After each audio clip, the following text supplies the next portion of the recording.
Hello students, आज हम biomolecule में एक टॉपिक और पढ़ने जा रहे हैं जिसका नाम है concept of metabolism and living state. सभी लिविंग ऑर्गेनिजम्स की बॉडी हजारों प्रकार के बायोमोलिक्यूल से मिलकर बनी रहती है और डिफरेंट टाइप उनकी बॉडी के अंदर डिफरेंट टाइप के बायोमोलिक्यूल्स कुछ अन्य प्रकार के बायोमोलिक्यूल से बनते रहते हैं और इन बायोमोलिक्यूल्स का निर्माण अन्य मॉलिक्यूल से भी होता रहता है। और ये सभी रिएक्शंस जो जिसमें ये मॉलिक्यूल्स बनते हैं नॉर्मली बायोकैटलिस्ट के द्वारा कैटलाइज होती हैं। बायोकैटलिस्ट एंजाइम्स कहलाते हैं और ये सभी रिएक्शंस में एक मॉलिक्यूल दूसरे में लगातार कन्वर्ट होते रहते हैं, नए मॉलिक्यूल्स का फॉर्मेशन होता रहता है। और ये सभी रिएक्शंस जिनके द्वारा बायोकैटलिस्ट की सहायता से एक प्रकार के बायोमोलिक्यूल दूसरे प्रकार के बायोमोलिक्यूल्स में कन्वर्ट होते हैं, सब मिलाकर मेटाबॉलिक रिएक्शंस कहलाती हैं या मेटाबॉलिज्म कहलाती हैं। हम मेटाबॉलिज्म को कैसे डिफाइन कर सकते हैं कि all the total sum reactions in which either larger molecules are broken down into smaller one or smaller molecules form larger one are collectively called metabolic reactions or metabolism। इसका मतलब कि ऐसी रिएक्शंस वो सारी रिएक्शन जिसमें एक बड़ा molecule छोटे मॉलिक्यूल में टूट जाता है या छोटे मॉलिक्यूल मिलकर बड़ा मॉलिक्यूल बनाते हैं, सबको सामूहिक रूप से कलेक्टिवली मेटाबॉलिक रिएक्शन और मेटाबॉलिज्म कहलाते हैं। जब बड़ा मॉलिक्यूल छोटे मॉलिक्यूल्स में ब्रेक डाउन होता है इसे हम कैटाबॉलिज्म कहते हैं। जब छोटे मॉलिक्यूल मिलकर बड़ा मॉलिक्यूल बनाते हैं तब हम इसे एनाबॉलिज्म कहते हैं। तो सभी लिविंग ऑर्गेनिज्म की सेल के अंदर बॉडी के अंदर लगातार मॉलिक्यूल्स बड़े से छोटे में और छोटे से बड़े में कन्वर्ट होते रहते हैं। तो all these chemical reaction in which of the cells or the body of an organism in which either larger molecules are broken down into smaller one or smaller molecules form larger one is called metabolic reactions or metabolism। ये सभी reaction enzyme catalysed होती हैं, biocatalyst द्वारा catalysed होती हैं। Catabolism का example है digestion की रिएक्शंस एंड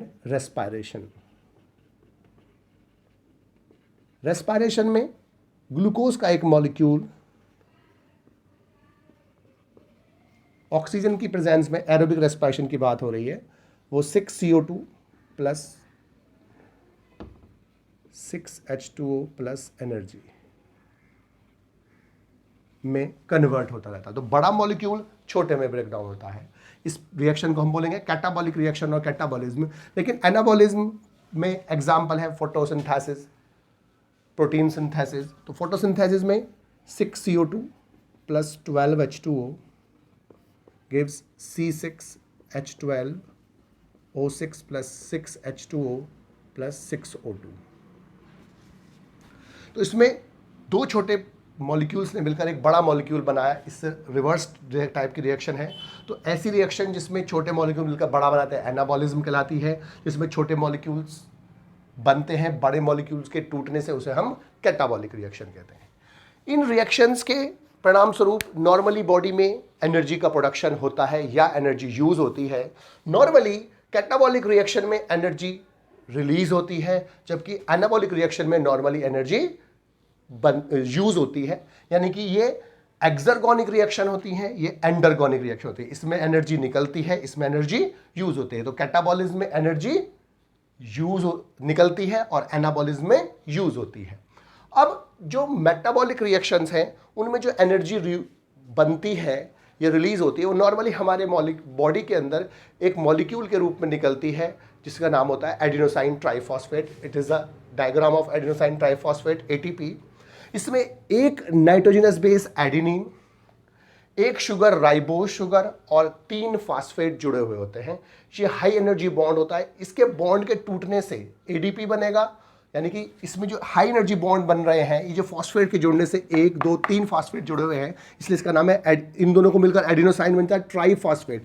जब एक बॉन्ड इसमें से टूट जाएगा तो बचेगा मॉलिक्यूल ADP और फॉस्फेट अलग हो जाएगा और साथ में एनर्जी रिलीज होगी। इसी एनर्जी का यूज़ करके हम अपनी बॉडी के वेरियस फंक्शंस को परफॉर्म करते हैं। और जब इसकी रिवर्स रिएक्शन होती है तो एनर्जी का यूज़ करके फॉस्फेट जुड़कर वापस एटीपी बनता है। तो एटीपी के फॉर्म में एनर्जी बनती है और जब वो टूटता है तो इसको एनर्जी रिलीज होने के बाद बॉडी में फंक्शंस परफॉर्म होते हैं। इसके बाद जो सेकंड बात हमें पता होनी चाहिए, लिविंग स्टेट। जो लिविंग स्टेट है ऑर्गेनिजम्स की, वो उस लिविंग स्टेट को मेंटेन रखने के लिए बॉडी के अंदर वेरियस टाइप के बायोमोलिक्यूल्स, वेरियस टाइप के कंपाउंड्स की जो कंसंट्रेशन होती है एक स्पेसिफिक होनी चाहिए, जो बॉडी के लिए ऑप्टिमम होती है। तो बॉडी अपने आप को स्टेबल रखने के लिए, अपने आप को कंसिस्टेंटली काम करने के लिए, स्टेबल रखने के लिए अपने आप को एक स्टेट में मेंटेन रखती है जिसे हम बोलते हैं स्टडी स्टेट। स्टडी स्टेट का मतलब क्या है कि हमारी बॉडी के अंदर जितने टाइप के मॉलिक्यूल्स हैं, जितने टाइप के कंपाउंड्स हैं, उनका एक स्पेसिफिक कंसंट्रेशन में मेंटेन रहना। और इसमें एक वर्ड यूज होता है होम्योस्टैसिस, बहुत इंपॉर्टेंट टर्म है। होम्योस्टैसिस का मतलब है कि बॉडी के internal environment, that is study state. Steady state का मतलब जो हमारी बॉडी में कंपाउंड है, मॉलिक्यूल्स है, वो एक स्पेसिफिक कंसंट्रेशन में रहते हैं, उसका बॉडी का मेंटेन रखना, यानी कि maintenance of internal favourable environment, that is steady state is called homeostasis. यानी कि बॉडी के अंदर के इंटरनल इन्वायरमेंट का कांस्टेंट मेंटेन रखना, बॉडी की वो एबिलिटी जिससे वो अपने आप को कांस्टेंट मेंटेन करके रखती है, उसे हम बोलते हैं होम्योस्टैसिस। यानी कि maintenance of favourable internal environment, that is steady state is called homeostasis. अब जो होम्योस्टैसिस में हमारी बॉडी वेरियस कंपाउंड को मेंटेन रखती है, तो इससे लिविंग स्टेट मेंटेन रहती है। अब जो फिजिक्स के अनुसार इक्विलिब्रियम पर कोई फंक्शन नहीं होता है, लेकिन हम फंक्शन परफॉर्म करते हैं, इसका मतलब क्या हुआ कि हम इक्विलिब्रियम में नहीं रहते। तो जो लिविंग स्टेट होती है, हम उसकी डेफिनेशन क्या कह सकते हैं एनसीईआरटी के हिसाब से, कि लिविंग स्टेट का मतलब क्या है कि living state is a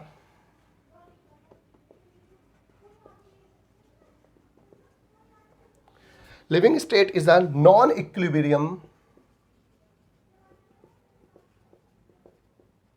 steady state to be able to perform work।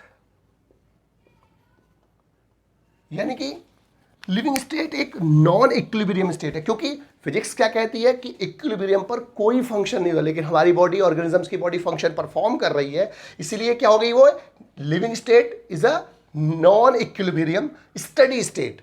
Study state का मतलब अंदर बॉडी का जो मॉलिक्यूल्स हैं उनकी कंसंट्रेशन स्पेसिफिक होना, to be able to perform work. और हम चूंकि फंक्शन परफॉर्म करते हैं तो living state non equilibrium steady state है जो परफॉर्म करती है वर्क। तो आज हमने जो टॉपिक पढ़ा उसमें मेटाबॉलिज्म और दो लिविंग स्टेट है, हल्का सा रिवाइड करते हैं कि मेटाबॉलिज्म का मतलब सभी बायोमोलिक्यूल्स एक मॉलिक्यूल से दूसरे मॉलिक्यूल में कन्वर्ट हो सकते हैं, मॉलिक्यूल्स का फॉर्मेशन दूसरे मॉलिक्यूल से हो सकता है, ये सभी रिएक्शन बायोकैटालिस्ट द्वारा कंट्रोल होती है जिन्हें एंजाइम्स कहते हैं। बॉडी में, सेल में होने वाली वे सारी रिएक्शन जिसमें बड़े मॉलिक्यूल छोटे में कन्वर्ट होते हैं या छोटे मॉलिक्यूल बड़े में कन्वर्ट होते हैं, एंजाइम से कैटालाइज रिएक्शंस होती हैं, वो सब कहलाती है मेटाबॉलिक रिएक्शन। और मेटाबॉलिज्म दो प्रकार के होते हैं, कैटाबॉलिज्म और एनाबॉलिज्म। जब बड़ा मॉलिक्यूल छोटे में टूटता है तो कैटाबॉलिज्म, जब छोटे मॉलिक्यूल मिलकर बड़ा बना दे तो एनाबॉलिज्म। डाइजेशन और रेस्पिरेशन कैटाबॉलिज्म के एग्जांपल है, फोटोसिंथेसिस और प्रोटीन सिंथेसिस एनाबॉलिज्म के एग्जांपल है। कैटाबॉलिज्म में एनर्जी रिलीज होती है नॉर्मली, और एनाबॉलिज्म में एनर्जी यूज होती है, इसलिए एक्सर्गोनिक रिएक्शन है, ये एंडरगोनिक रिएक्शन है। इसके अलावा जो फंक्शन परफॉर्म करने के लिए एनर्जी प्रोड्यूस होती है हमारी बॉडी में, वो एडिनोसाइन ट्राइफॉस्फेट एटीपी के रूप में होती है। बॉन्ड के टूटने से फॉस्फेट अलग होता है, एडीपी अलग हो जाता है, एनर्जी रिलीज होती है जिसको हम यूज़ कर लेते हैं। जब उसका फॉर्मेशन होगा तो एडीपी फॉस्फेट से जुड़कर वापस एटीपी बनता है। इसके अलावा स्टडी स्टेट का मतलब क्या, लिविंग स्टेट का मतलब क्या है, जो स्टडी स्टेट है हमारी बॉडी में वेरियस मॉलिक्यूल्स की कंसंट्रेशन का स्पेसिफिकली मेंटेन होना, वो स्टडी स्टेट कहलाती है। और हमारी बॉडी के इंटरनल इन्वायरमेंट का, स्टडी स्टेट का, फेवरेबल इन्वायरमेंट का, स्टडी स्टेट का मेंटेन रखना, बॉडी की वो कैपेसिटी जिससे वो अपनी बॉडी के इंटरनल इन्वायरमेंट को, फेवरेबल ऑप्टिमम कंडीशन को, स्टडी स्टेट को मेंटेन रखती है, क्या कहलाता है, होम्योस्टैसिस कहलाती है। और हमारी जो बॉडी है, लिविंग स्टेट जो है वो एक नॉन इक्विलिब्रियम स्टडी स्टेट है to be able to perform work, क्योंकि हमारी बॉडी वर्क करती है और फिजिक्स के अनुसार जो इक्विलिब्रियम पर कोई वर्क नहीं होता। इसका मतलब अगर हम वर्क कर रहे हैं तो हम इक्विलिब्रियम में नहीं है। तो लिविंग स्टेट क्या है? एक नॉन इक्विलिब्रियम है, स्टडी स्टेट जो परफॉर्म करती है वर्क।